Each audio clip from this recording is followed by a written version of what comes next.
జై శ్రీమన్నారాయణ. నువ్వుండలు చేయబోతున్నానండి. మాకు సంక్రాంతికి కంపల్సరీగా నువ్వులు బెల్లం చేసి పెడతారండి, లడ్డూలు చేసి. అంతో చేత్తో కడిగిన నువ్వులు తెప్పించనమాట. అరకేజీ నువ్వులు మొత్తం అన్నీ వేపుతున్నాను. చేత్తో కడిగిన నువ్వులండి. చూడండి, కలర్ చూస్తే మీకే తెలిసిపోద్ది.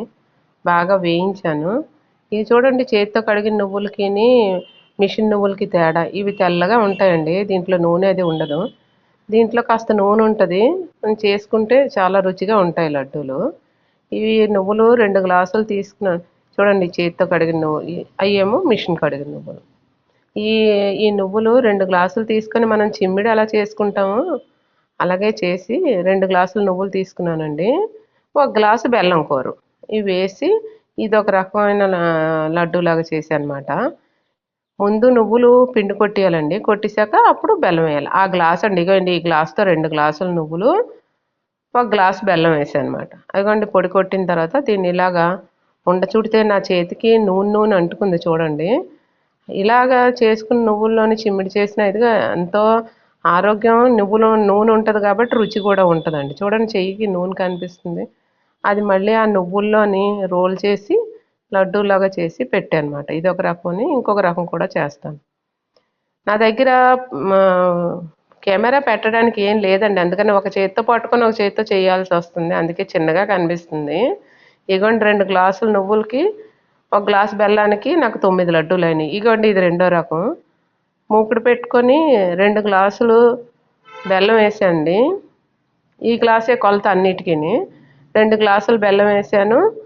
అది కొంచెం ఒక చిన్న గరిటె నీళ్ళు వేస్తే తొందరగా పాకం వస్తుందండి. నీరు ఎక్కువ వేసుకుంటే లేట్ అవుద్ది.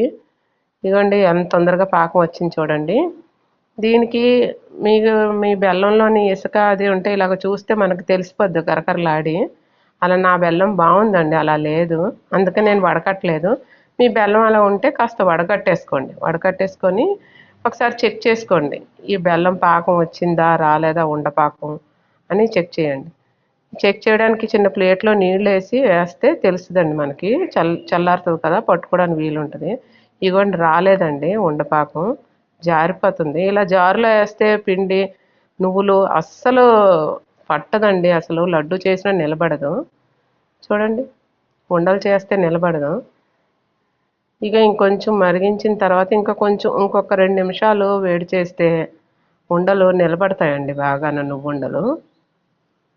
ఇగోండి, రెండోసారి చేస్తే నిలబడింది. ఉండలాగా ఉండపాకం వచ్చింది చూసారా, ఉండపాకం వచ్చింది కదా. దీంట్లోని పాకం ఇంకొకసారి వచ్చిందంటే గబగబా వేసేయాలండి నువ్వులు. ఈ 2 గ్లాసుల నువ్వులు నేను పెట్టుకున్నాను రెడీగాను. ఇగోండి, 2 గ్లాసులు వేస్తున్నాను చూడండి కొలిసి. 2 గ్లాసుల బెల్లానికి 2 గ్లాసుల నువ్వులు కరెక్ట్గా పట్టేస్తాయండి, ఏమి తేడా ఉండదు. కొలత అంటే కొలతే అనమాట.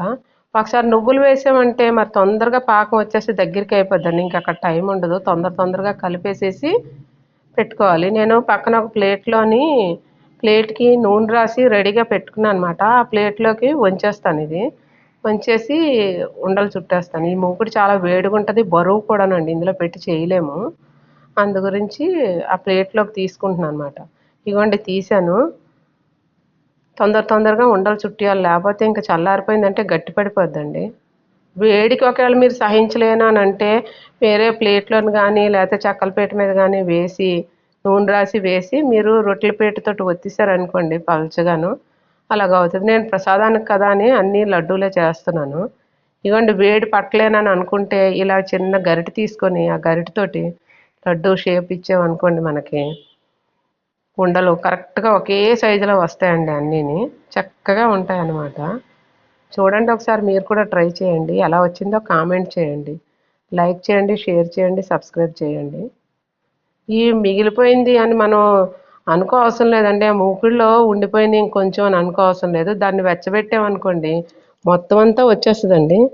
వచ్చేసిన తర్వాత దాన్ని కూడా పారేయవలసిన అవసరం లేదు, మొత్తం కరిగిపోయి వచ్చేస్తుంది అనమాట. చూడండి ఎలా వచ్చిందో, నీట్గా వచ్చేస్తుంది. తీసివచ్చు, శుభ్రంగాను తీసి వాడుకోవచ్చు. నాకు 2 గ్లాసుల నువ్వులకి 2 గ్లాసుల బెల్లానికి 20 ఉండల దాకా అయినాయండి. ఇది ప్రసాదం పెట్టడానికి అనమాట అండి. కంపల్సరీగా చెయ్యండి, ఒకసారి కామెంట్ చేయండి ఎలా వచ్చినాయో.